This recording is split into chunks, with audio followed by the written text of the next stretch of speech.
Alors bonjour à tous, j'espère que vous allez bien, que vous êtes en pleine forme. Alors vous êtes sur la chaîne Le Vin en Poupe et l'objectif de cette chaîne c'est de rencontrer des vignerons et d'en connaître davantage sur la vigne et le vin. Alors là je suis avec le domaine Besancenot. Est-ce que est-ce que vous pouvez présenter le domaine? Donc nous, on est le domaine Besancenot, donc un domaine qui existe depuis 1850, depuis 6 générations. Donc aujourd'hui, c'est Thérèse et Dominique qui sont frères et sœurs qui ont repris le domaine. Donc Thérèse, elle va s'occuper de tout ce qui est la vinification des vins, le côté administratif, le côté commercial. Et Dominique, lui, s'occupe de tout ce qui va être vigne, plutôt les tracteurs, la mécanique. Nous, on est un domaine familial, donc on est basé à Beaune. On a 10 hectares, du coup, principalement sur Beaune. Sur les 10 hectares, on a 2 hectares en blanc avec les cépages aligoté et chardonnay. Et après, on a 8 hectares en rouge avec juste le pinot noir. D'accord, et donc ça fait c'est un domaine familial qui existe depuis combien d'années à peu près? Depuis 1850 maintenant. D'accord, donc on est vraiment à Beaune À même. Beaune depuis toujours et donc nous, on est vignerons indépendants donc on fait vraiment tout de la vigne jusqu'au verre et c'est vrai que tout est fait au domaine et le domaine est vraiment, un petit peu caché dans Beaune donc on penserait pas qu'il y ait tout ça mais on a tout pour faire, ici et on fait appel à aucun autre. D'accord, et en termes de philosophie et vous parliez, de la durabilité. Est-ce que vous avez une philosophie particulière pour le domaine? Et ben, le domaine, préfère, donc faire les ventes, en particulier. C'est vrai que nous, on accueille toute l'année, les clients au caveau. On fait des visites même pendant les vendanges. Donc c'est vrai qu'on aime bien vraiment avoir ce contact avec la clientèle et pouvoir voir et connaître notre clientèle. Donc je dirais que c'est, la principale, D'accord. base du. Ouais, bah, super. Est-ce que vous pouvez aussi, parler un petit peu de vos vins, peut-être le vin le plus emblématique? Le vin le plus emblématique pour moi au domaine, c'est Beaune 1er cru à l'écu. Donc en fait, c'est une toute petite parcelle où on est 3 propriétaires dessus, qui va être sur les hauteurs de Beaune et c'est un vin qui va être, relativement caractéristique. Donc on va avoir ce côté vraiment fruité, ce côté vraiment boisé qui va venir et c'est vrai qu'on a une complexité d'arômes qui reste assez intéressante et c'est des vins que vous gardez assez longtemps puisque vous pouvez les garder jusqu'à 20 ans. Jusqu'à 20 ans, dans les mêmes conditions? Oui. Donc très bien, et ensuite, en termes, vraiment de vin, donc de terroir, là, on est sur le même terroir? Non, alors à chaque parcelle et c'est ça qui fait la richesse de la Bourgogne, à chaque parcelle, on a un terroir différent. C'est vrai que nous, les climats de Bourgogne sont assez différents, les sols sont vraiment très diversifiés.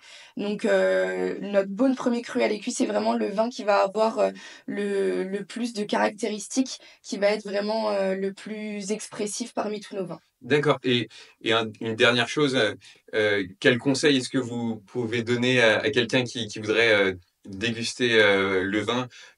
Comment est-ce qu'on peut le déguster? Avec quoi? Et voilà, et avec peut-être aussi, lors de quelle occasion? Je pense que c'est un vin qu'on peut déguster lors d'un repas avec des amis, la famille, vraiment des gens qui sont assez passionnés et c'est un vin qu'il faut accorder avec une viande, avec un petit peu de caractère ou alors avec un fromage assez caractériel puisque le vin est assez caractériel, et je pense que pour une dégustation vraiment, au top, il faut, le boire à température ambiante et voilà. D'accord, bah, super, bah, je me retrouve, avec, Thérèse. C'est ça. Bonjour, alors Thérèse, vous pouvez, est-ce que vous pouvez vous présenter? Oui, bien sûr. Donc, je suis Thérèse Besancenot, je suis viticultrice à Beaune et je suis la sixième génération à reprendre le domaine. D'accord, et est-ce que vous pouvez, parler un petit peu de votre métier de vigneron, de vigneronne? Parler aussi de votre passion? Oui. Alors, c'est un métier, effectivement, c'est bien de mettre passion dedans parce que c'est des métiers qu'on ne ferait pas si on n'était pas passionné par l'amour de la vigne, l'amour de la terre et ce qu'on en récolte après, c'est surtout ça. Donc, c'est des métiers qui sont passionnants mais qui sont effectivement très prenants. Donc, sixième génération, on travaille toujours en famille avec mon frère et mon père. La partie vigne, ça va être la partie, on va dire, la plus belle, mais la plus difficile aussi. Tant au niveau de la météo, on ne va pas l'oublier, qu'au niveau physique, parce que les vignes, ça reste quelque chose de très bas, donc pour le dos, c'est compliqué aussi. Et après, on a tous les aléas climatiques, vu qu'il faut suivre la nature. Si on prend actuellement, là, on est en train de coucher les baguettes, donc c'est-à-dire on prend les branches, on les couche sur les fils. C'est la partie, on va dire, facile, relaxante, qui est très très bien, vu que les matins sont frais, mais l'après-midi très ensoleillé.